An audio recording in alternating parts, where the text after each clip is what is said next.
Hello, welcome to Inspiring Women with ADHD. I'm Renee Allen, the host of this podcast. Excited to be here today. Ooh, if you're new to the podcast, I mentioned in the last episode that I went on to Threads last week. First time spending more than a minute there and decided to engage with women with ADHD and just talk to people and what people do on Threads, just share thoughts and things. And then one day, Friday, I think, I posted that if anyone was interested in being a guest on my podcast, it let me know. It would be fun to talk to a woman with ADHD. You could come on and share your struggle or one of your struggles because you probably have a lot that's related to ADHD. We talk about it, give some ideas, strategies, and maybe that could benefit other women. Well, by the time I went to bed that night, I had over 100 replies. Before that, if I posted on there, I had maybe 3 or 2 or 0 replies. And, yeah, and it's been interesting because some of them were saying things like, "Well, I'd go on there and I'd go off on tangents and I get distracted, and who knows if I could stay on topic," and all those things, or I may forget I even told you yes, or all these things that are common with ADHD, and I thought, "Yeah, I do that too."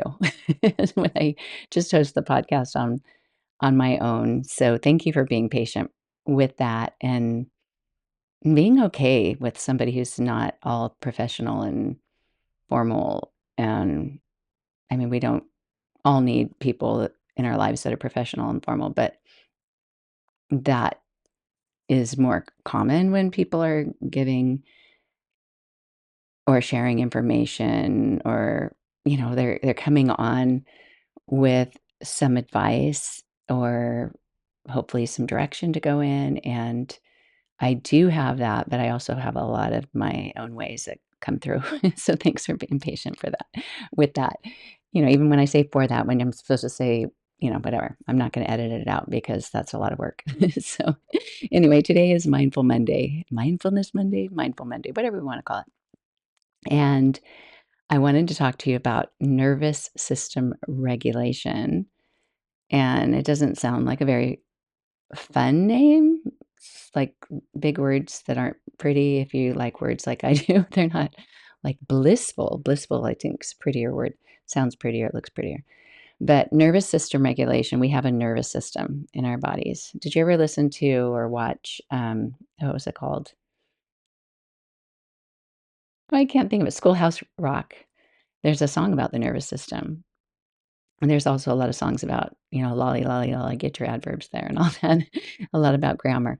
But they also talked about the nervous system, and which I didn't really think about that was stress as when you're a child or even just playing it for my kids. As a child, I watched it actually on Saturday mornings in between cartoons and things. They had it instead of a commercial, you get to watch one of those, but it wasn't like a whole show of Schoolhouse Rock. It would just show up from at least from what I remember. And then one day they had it on video or on DVD and I bought it for my kids. And then I bought a backup one because we scratched it so much. And so now my grandchildren watch it. But it's called The Nervous System. I don't know how that song goes because I didn't listen to it as much, but my kids probably do. But what I've learned from teaching yoga and from attending yoga workshops and trainings and things is that the nervous system regulates what comes in. So we know how to react.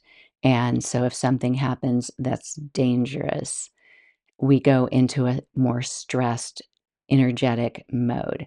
And people often call it fight or flight. And then later in life, I learned fight, flight, or freeze because sometimes when something startles you, you might just, react in a that's kind of a quick freeze, and then you might do more, that's like fighting, running, whatever, yelling, or you might literally freeze and just not know what to do, or things kinda slow down and like, "Is this really happening?" When something is so different than normal life, it could even just be news that you get from somebody, that someone calls up one night and they tell you something that's happening in your family of somebody cheated on their wife and that, and in your mind, it's just not going along with anything that you thought was gonna happen. And so that becomes it becomes a stress to your body, and it impacts your nervous system. And you might go into more of a frozen mode for longer than just right then. You might just kinda walk around like in a daze, or I kinda think of like a zombie. You know, sometimes your whole demeanor changes or your whole how you feel changes. You might not be hungry anymore, or you might be more hungry, or, things shift in your body and you feel more tension and you might not sleep as well, or a lot of things. There's just so many ways that we can take in startling information or dangerous information or just things that are just super stressful. You watch the news on TV or however we get our news now, and all of those things can shift us into, what? I didn't know that she passed away or something. It could be a famous actress or something. And you go through these different emotions, and our bodies are designed to experience those emotions. That's what happens in a body. But what can happen is if you take in so much of that information, or if it's something that is just so life shattering. There are a lot of things that happen that are life shattering, like a death or something like that, or a big change in your family, that it can cause health issues. It can cause your brain not to work as well.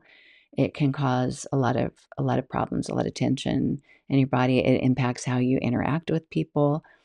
And so what impacts the nervous system and how often that happens, or if you're not able to regulate your nervous system and get yourself out of that fight, flight, or freeze mode, that more tensed up, it's not a good way to live, and it causes actual health problems. So I used to teach yoga to firefighters, and it was actually a program that my friend designed called Fireflex Yoga.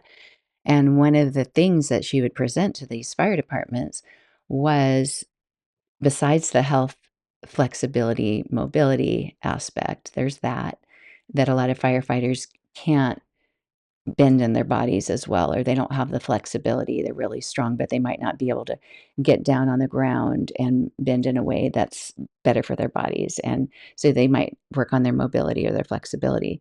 And they might also work on tuning into their bodies and noticing things that they might not, so that's just kind of the more, are you aware of what's happening, and more of an awareness that can happen with yoga. But you also are able to regulate your nervous system. You're able to take your body and your mind when you're in that stressed out state, which can be a lot for a firefighter. They're constantly getting calls during the day. They could be eating dinner, they could be talking, they could be in the middle of a yoga class. That happened all the time that I'd be teaching. And we could hear the scanner, and the scanner would go off, and half of them would leave, or all of them would leave, or whatever that was. And they were used to doing that all the time. I didn't go with them and see what they saw. Sometimes I'd stay and say, "Hey, I don't have a lot going on. If you wanna come back, I'll wait." And sometimes I could actually, the fire department was close enough to the freeway that we'd actually hear the crash in our yoga class during rush hour traffic. We could hear the crash on the road that they'd get in their truck and go, or their engine. I learned that fire trucks have a ladder, engines don't. So a lot of times they got into their fire engine, engine number 3 or whatever it was. But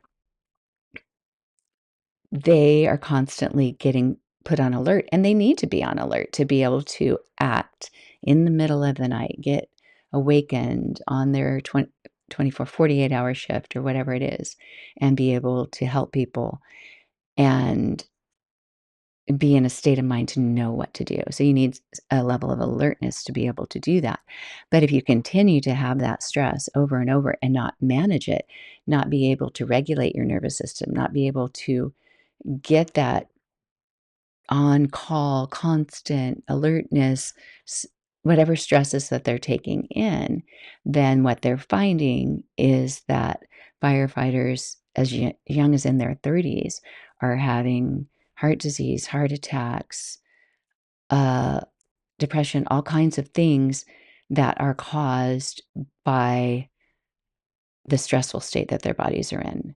And what they see more, what I was told by my friend who was from a fire fire family, dad, brother, sister, that were firefighters, that they see more in a month than most of us see in our lifetime. They might see more in a week than most of us see in our lifetimes, in going into homes and situations.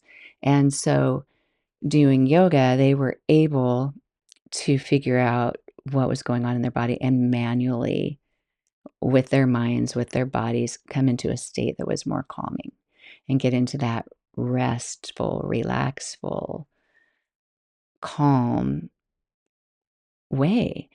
And going back home, they could do that. I talked to one of the women firefighters, and one day it was just it was just the two of us. And she said that after her 48-hour shift, when she got home, what she did to regulate her nervous system was go on a walk with her dog. And we lived in the redwoods, and so she would go for a walk through the redwoods with her dog. And that can be super calming to your nervous system, to be out in nature, to be moving your body, to be with an animal, plants, all these things, and just let the brain and the body relax.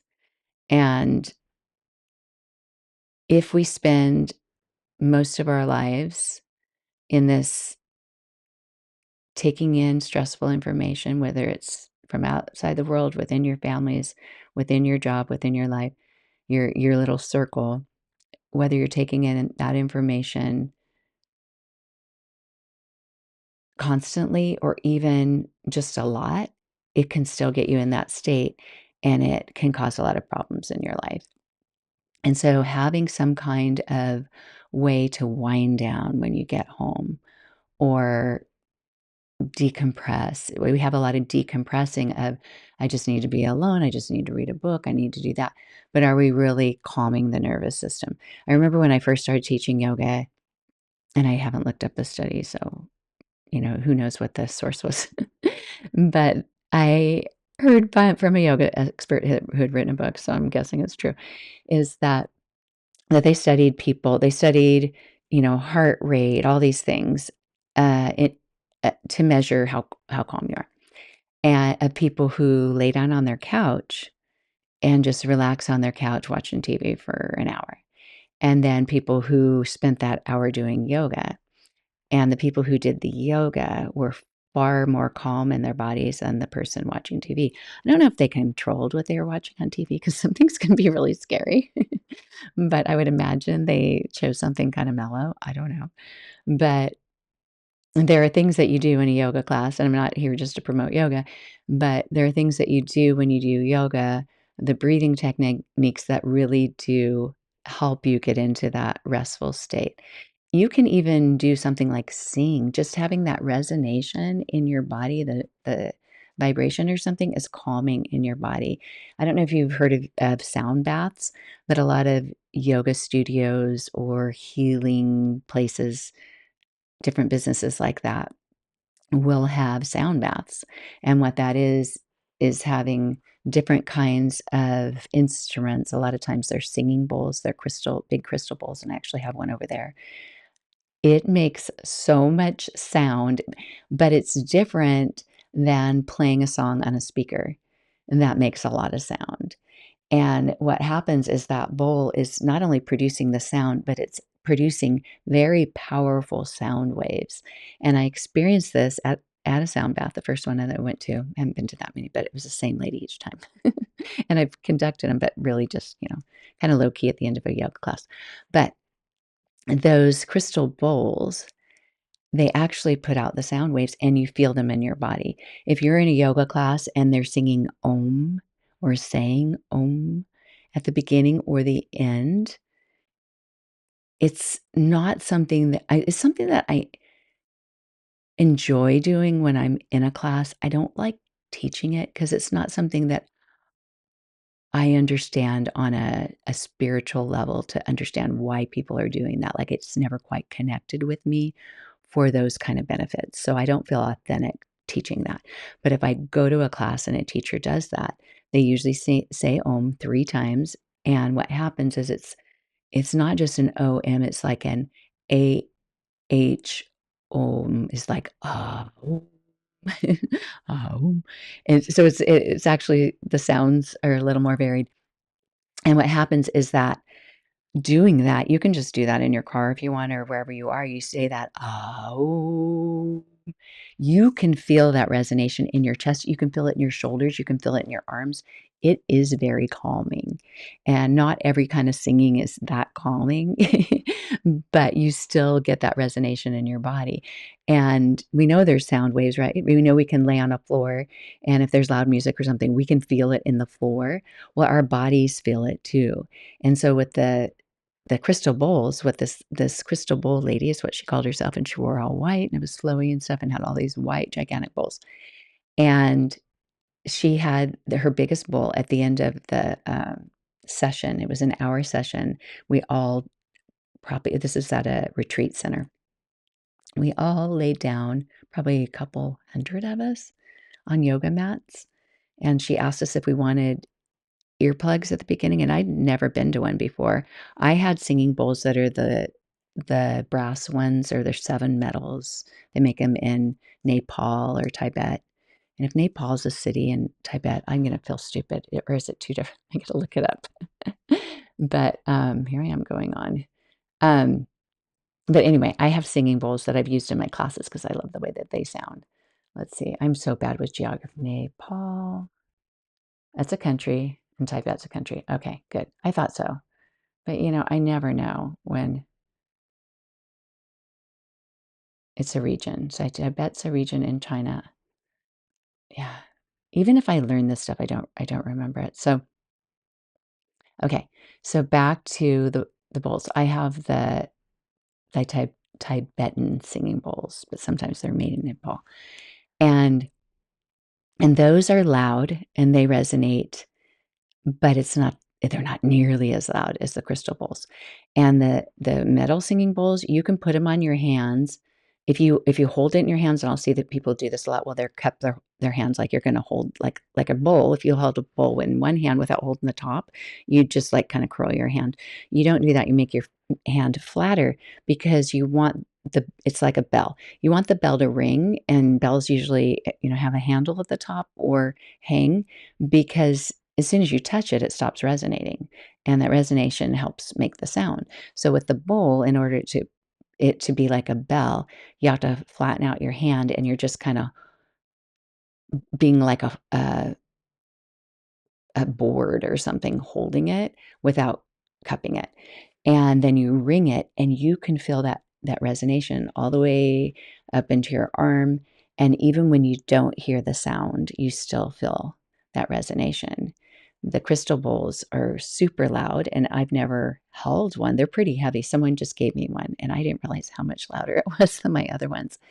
But when this singing bowl lady and did her hour. She passed out the earplugs and I just thought, "Oh, I probably don't need those." But I took them just in case. It was so loud. I was so glad I had the earplugs for an hour. Like, I'd have to, like, put my fingers in my ears. It would hurt my head. But it was just super, super calming because that goes in. It's kinda like a massage from the inside. I mean, not truly massage, but it's causing some stirring up, right? And at the end, she invited any of us who wanted to come over, and she said, "If you'd like, you can put your hand up, your arm out long, and put your hand up toward the biggest bowl, and I'll ring it, but you can't get any closer than this." And I would say we were probably 2 yards away, which I don't know what meters that is, but you could say 2 meters because I'm estimating anyway. And so we had our hands out. She rang it. It felt like something was pressing into our hands. It was that powerful. And so if you find a way to get that kind of inside out approach, that can be calming to your nervous system. Whether it's making some sounds, those "oh" sounds, those "ah" sounds, those there is certain music that when you're singing it and you're holding out those notes, that can be calming to your nervous system. Going to a sound bath, that can be calming to your nervous system. Having your own bowl, putting it on your hand, or just I don't know, I've played with them a little bit in the house just to, get a little better at it, to be a singing bowl person, because since I started teaching hot yoga, I started bringing a rolling suitcase into my classes. It's a big parking lot where I teach hot yoga. It's at a big gym, and they added on a hot yoga room. And so you have to walk a long way through the parking lot, and you have to walk a long way through the gym to get into the hot yoga studio. And I was bringing my own cork blocks, which are kinda heavy, so I'd already been bringing my own stuff, which was a couple water bottles, a smoothie, and I don't know if you do this with your ADHD where you over I don't know if you overplan, but you plan for everything. You plan for everything, you wanna be comfortable. And I learned when I did hot yoga that if I didn't replenish right after, if I didn't have enough electrolytes, if I didn't have enough water, if I didn't have some kind of protein right after and all this stuff, I would feel completely wiped out and horrible for the rest of the day.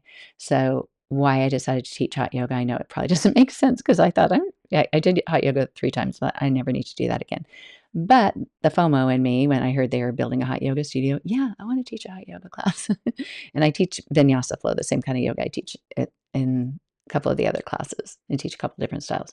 But I make it way more energetic in hot yoga because it's hot in there and it's fun. It's fun to sweat so much. But I was bringing in my own cork blocks because if my class was full, I have that empathetic part of me. I don't want anybody to go without a block. And then everyone's required to have a full length towel. We're supposed to tell them to leave if they don't have one or go buy one for $5 at the front desk or go to their car or their locker. And it's a long walk. So that empathetic part of me brought extra towels for them. And then I had to bring my drinks and all this stuff. And it was just too heavy to carry in my bags. So I started bringing a rolling suitcase. And I thought, well, as long as I'm bringing a little carry on, I might as well bring a singing bowl. Well, then that grew into I might as well bring both of my singing bowls because one of them's kind of big. Well, then I might as well buy a bigger one because then I could actually do a sound bath at the end of every class. So during Shavasana, which is the final pose where you just lay down 5-10 minutes is usually what I do. And you lay down, get comfortable, and I play the bowls. And I let people, if they want, they can. I have a little system that I came up with because that's another ADHD thing. We get very resourceful and creative when we have ADHD because there are things like maybe don't work for us as well as with other people. Another rabbit hole I can go down with you in just a minute. But anyway, if they so choose, then I place a singing bowl on their chest during Shavasana, and I ring it once or twice, kind of depending if I didn't get a strong enough ring the first time on their chest, and they get to feel that in their bodies. And that is super calming. Or even the people near them get to have that bowl closer to them and feel it more as they hear it while they're in Shavasana. And so these kinds of things can be super calming for your nervous system. Breathing, there's different kinds of breathing techniques. I'm going to do a little series. I'm saying it out loud right now, so I actually do it. And I'll just wear my other microphone that actually records the breathing. But I'll do a little series with breathing techniques that you can easily do to help calm your body. And And some of them seem kind of weird, but if you're in your room by yourself, nobody needs to see it. One of the breathing techniques is called lion's breath, and I've taught that in class, and it does look weird because 'cause you're literally just, like, sticking your tongue out and going, making weird sounds. But you're doing it I don't know if you've done kettlebell swings, but a kettlebell swing, you lift it up and then you bow forward with your knees bent. You do that with lion's breath so no one sees you doing that weird breath. But there's another one that's like bumblebee, and that one's kinda weird, but it does the same thing. It stirs us up in your body. And for me, with yoga, I'm not, I do what works for me, and I share that, and I recognize that not everything works for everyone. So you might try one breathing technique and think, "That's the one for me." You don't have to do all of them. You can just choose one that you like, or you might choose a few, like this one I can use during the night when I wake up and can't go back to sleep. I have one of those. It's called Nadi Shodhana, if I'm saying it right, Shodhana. But the English translation, I think it's kind of a yucky name. It's alternate nostril breathing because who wants to, like, have a title that has the word nostril in it? I don't. But that's another one. So, yeah, you don't have to implement all of them into your lives, but you might find one really works and you like it or it fits in better. Like last week, I talked about Ujjayi breath, which sometimes people call ocean breath, but Ujjayi breath, I use it at stoplights all the time. Do I use it for very long? Do I hold the breath at a certain amount of time? No, but it still works. It still calms me. It gives me something to do when I'm antsy. If you have that ADHD, hyperactive, I can't stand to be in line. I can't stand to sit here. I want to go. I want to go. I want to go. You're getting yourself riled up and you're also having a hard time. So you do something to distract you. You do something to entertain you. And I know some people think yoga stuff is boring and it's not entertaining, but if it's just for yourself, I think it can be fascinating to learn more about yourself, to just experience being yourself, to notice what your breathing sounds like, what your body feels like. It can be kind of fun. So, and it can also be really good for you. Really good for you. Oh gosh, there's so many things with the nervous system and what can cause that to happen. And even anger, like if you've seen people who are stuck in a state of anger for a long time, that's not good for their nervous system. If you're really sad for a long time, that can be hard. But I think that's one it's harder to just get out of. Like anger, I can talk myself out of anger, get a new mindset for that, new perspective. Sadness, maybe so, but I was just talking to my daughter about this, that when you feel sad about something, when something is really hard and you're just tired of it and you're discouraged and you're sad and you're crying, and then you have this mindset awareness and this shift. I've got a towel in my knee. I just realized that, and I gotta change positions. But you, when that happens and you think, "Okay, how can I not feel sad all the time? I how can I feel bad about this? I should be grateful." There are a lot of people who are worse off than me. Or, you can always look, you can always find another person. You can always find another situation. And and in some sense that's good because you don't want to just think I'm the only person in the world that experiences it and life's not fair, because there are a lot of people that experience really hard things and difficult things. But what I told her when we were talking about this, because she was feeling some guilt for continuing to be sad about her health and what was going on and all these things, when she could see that, yes, other people have it worse and this and that. And what I told her, it's okay to still be sad, even though you recognize the other. You can feel grateful for things, and feeling gratitude is good and important and wonderful. And it helps ground you. It's good for your emotional state to feel gratitude.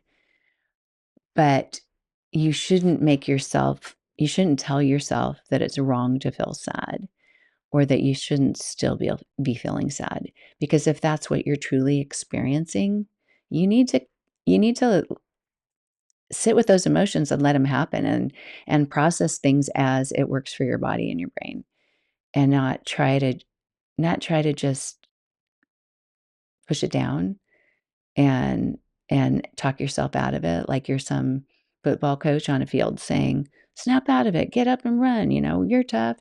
You don't have to do that. You might need to do that when you need to function at work or with your kids. You might need to say, "I need to go in and help this child right now. That's important." And then go back and tend to yourself when you're sad. But sadness is something that can bring a hit, I guess, to the nervous system. And yet you can still do things that calm your nervous system. And a lot of times that involves crying. There are a lot of yoga meditations, a lot of yoga classes where people are crying at the end. Their eyes are red and wet and they've been crying, and they've been processing that sadness while calming their nervous system. Those things can go together. So a lot of things can, like, a nervous system heightened doesn't necessarily mean it's an emotion. Like, there are emotions that can exist with a calmer nervous system. Does that make sense?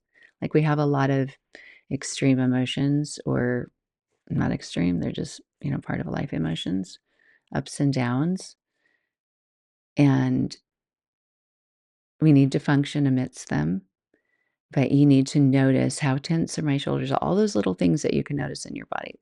How tense are my shoulders? How much do I feel in my face coming in and up? And if you look at someone who's upset and is yelling at somebody at the store and you think that poor person who works there, why is she treating, he treating her like that? Usually that's the way I've seen it. It's usually a man. But yeah, look at their shoulders. They're tensed up. They're all riled up, or look at I talked about road rage last week. That is somebody who's not in a calm state at all. And I don't know if you have a problem with road rage. I don't. I I think I used to get more upset with drivers. I don't remember ever yelling or anything like that. But I do have people in my family who I've heard yell very easily and and not as much anymore. But it, I think there's something to that that maybe helps the person, like it's a way of dealing with it by being justified. I don't know. Like like they're upset, so they think that like just expressing all that anger is going to help them, but it really doesn't help the situation. It doesn't help you. It doesn't help other people in the car at all. At all, at all, at all. Yeah. So what do you do if you do take in some information and you're in that free state and you need to be able to act? That's where noticing things that can ground you, where you are, what's happening, noticing your breathing, like the little things, that is mindfulness. Or somebody's really upset with you and you want to stay calm, look around, like it's almost like um, looking at the picture that you want to paint. What else is happening besides this person? What else is happening besides what's going on inside of me? And helping you remain calm. I know life's full of experiences, huh? I don't remember experiencing the freeze. I don't know if I've shared this on the podcast, and it is a mild thing compared to a lot of what a lot of women experience. We went on a trip. I don't know what year it was, 20 something, and we went to Greece. And I would say like 2017, 2016. I don't know.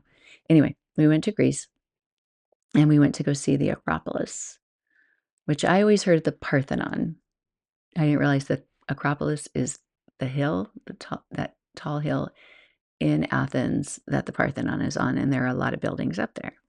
And I actually have a book behind me from the Acropolis Museum, and it's pretty cool. It's pretty amazing. And I have a friend from Greece, from Athens, who was in my yoga teacher training in 2014. So that's why I'm thinking I knew it had to be after that.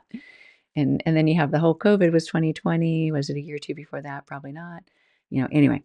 So Eleni was back in Greece. She got a visa, 6-month visa when she did the yoga teacher training in Santa Cruz. And the man that I trained with, a lot of people come from all over the world because he's written books. So then they think, well, he's probably the expert, and they come from all over the world to go to those trainings. But anyway, so I became friends with Eleni. She happened to be in town and picked us up from the airport, and we stayed in an Airbnb, and she came and met up with us during the day and took us up to the Acropolis and everything. And we're walking down, and I'm pretty sure Eleni was in front of me and my husband was behind me. So that my husband and I went on this trip together. And you walk up all these steps. You go and you pay at a little ticket booth. I don't know if you've ever been there. This was my first trip to Europe and my first trip out of the country, not counting. So I'm from California, not counting Tijuana, which is just over the border from Mexico, Chula Vista. And the other place I'd been out of the country, neither places needed a passport, at least back in the 80s and 90s.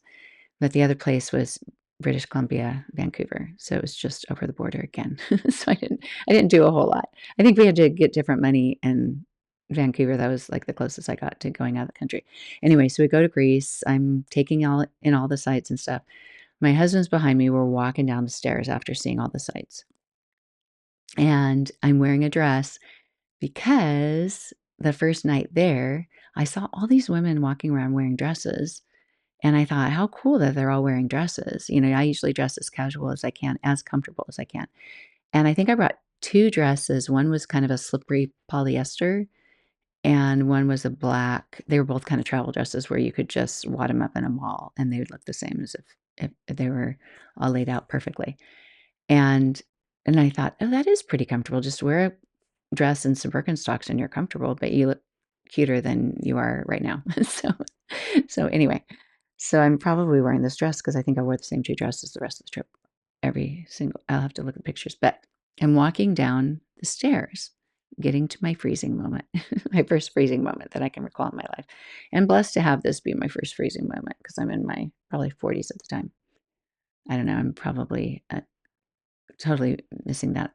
But I'm walking down the stairs and my hand is on the stairrail. I'm walking down, and my hand was there, like, in front of me, but I keep walking, and then my hand's next to me, and then I keep walking, and my hand's behind me.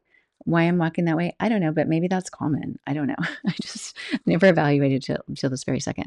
So I'm walking down the stairs, and then I kinda stop, and I'm looking, and I feel this hand on my hand, and I thought, "Oh, my husband's holding my hand. That's so sweet." And then I go to turn to look at my hand, and the man's hand that was on my hand goes and caresses my rear end and just slides his hand over my bottom.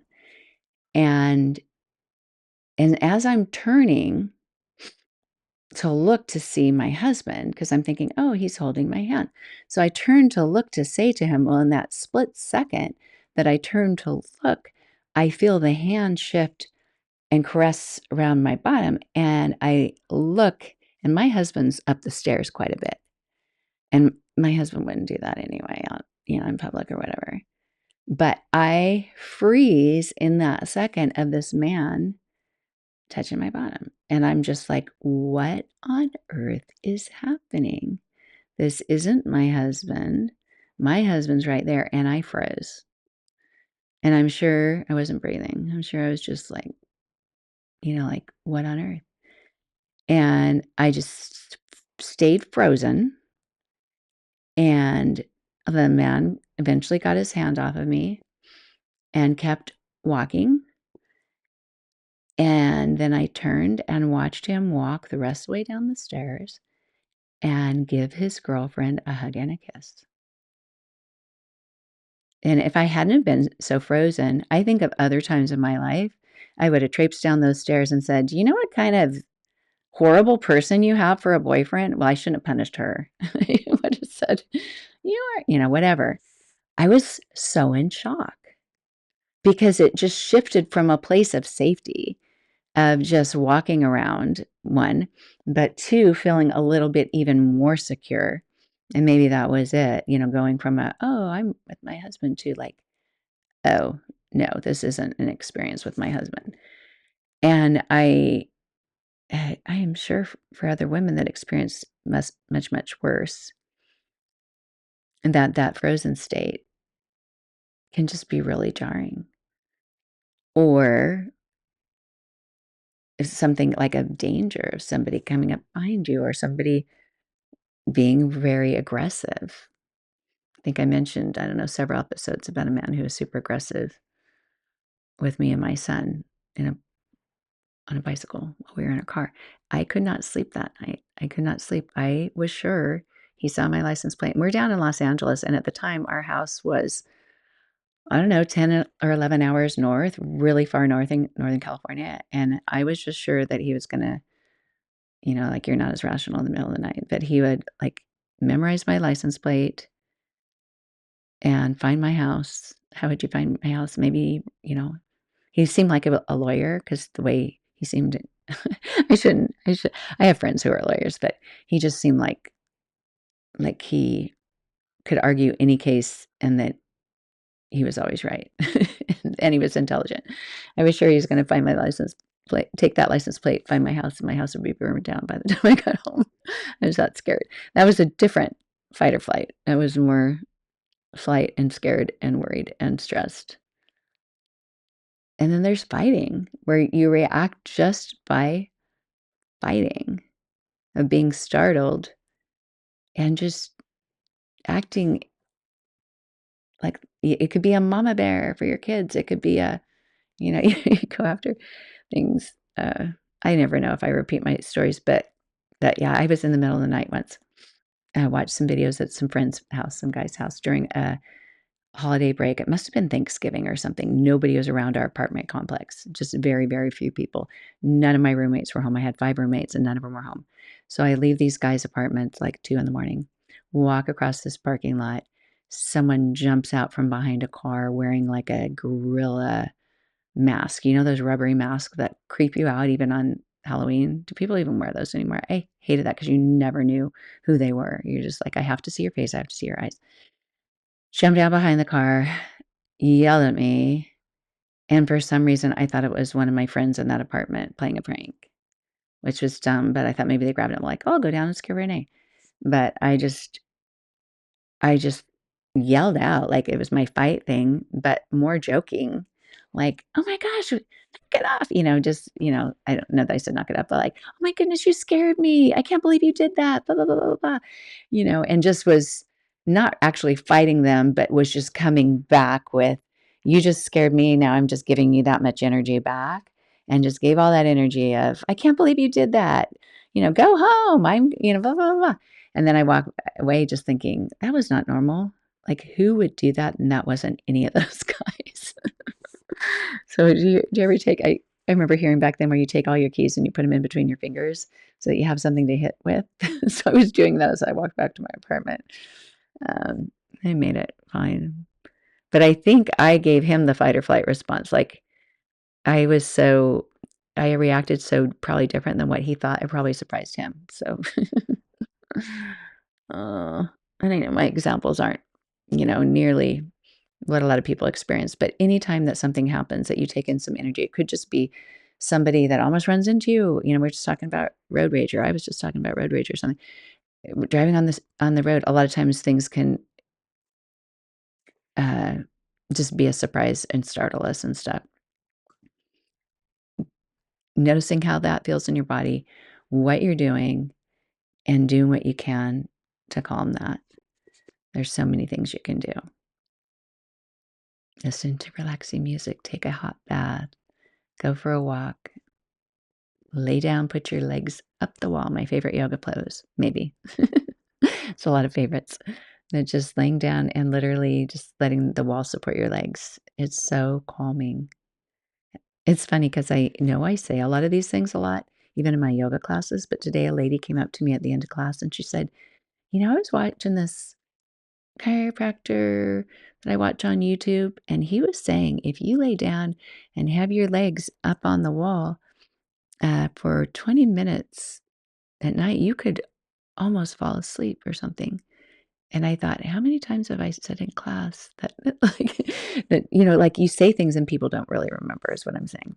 But if you haven't tried that yet, lay down on the floor. If you need a blanket or something to make it softer, you can. Yoga mats. I mean, you really don't need anything, but if you have a cold floor, you might need something, sometimes a blanket or something. And take your bottom all the way up to the wall and your legs straight up.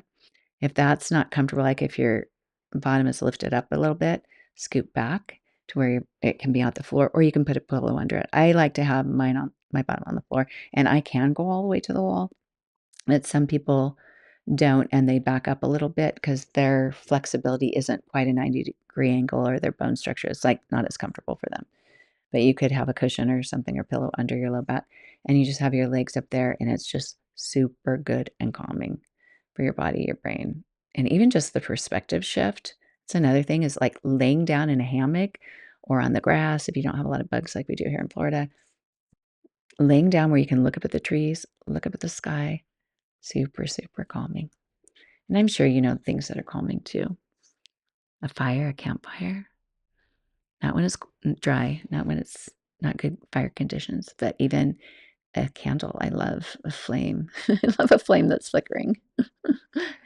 It's always been calming for me. So I think that's it for today. I will be back, and I'm gonna have some guests. I talked about it. I thought I know I talk about things on here and say I should do this, and sometimes the ideas come up while I'm talking to you, and then I think, oh my goodness, now I have to implement this. Now I have to figure out how to do it. And I've had guests on here before, but it is a lot more work to coordinate. And it is fun just to talk sometimes, but I really do want to have other people on here. I think it'll be really beneficial for you, and it's more fitting for the name of my podcast, Inspiring Women with ADHD, if I have more people than myself. Even though I feel it, you are inspiring me too out there in the world for sure. But I will have some guests. I'm super excited. A lot of them are just like figuring out ADHD, just barely diagnosed, and some have taken that and they've studied it and they are helping other women. One is even a doctor that helps women with ADHD, and I'm excited. So that, and then also, I just promised you today that I make some shorter videos with the breathing techniques so that you can get them. And I'll see, I can probably just take those and make those little small podcast episodes too, just the audio. You won't be able to see what's going on with them if you don't like watching YouTube as much. And the audio might not be as good as this microphone is for just talking podcasts, but at least you'll be able to hear the breathing because it cuts off my breathing. It doesn't pick it up for some reason, which is probably good so you don't hear every breath I take, every move I make. I do love sting. But I guess that's it for today. Have a fabulous week. It is March. March, March, March. March 4th is one of my favorite days because it's a sentence. March 4th. And then May the 4th be with you. That's the Star Wars one. I get them confused sometimes. But I'm kind of surprised that somebody just told me this morning that it's daylight savings time this weekend. I'm not ready for that yet. That means I have to get up earlier on Sunday. And it'll be darker in the morning, right? No, lighter in the morning. No, darker in the morning. Yeah, darker in the morning. Those of you who don't live where they change the time, it's good in some ways because you get a longer day in the summer, like more daylight, but it's hard to keep track of it, and you always have to go change your clocks and stuff. So that's that. Take care. I will be back, and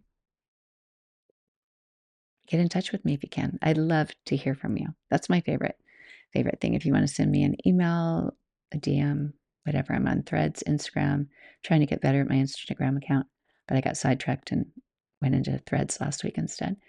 And I have my website that has a way to sign up for my newsletter, and then you can just email if you want from there. Talk to you later. Bye.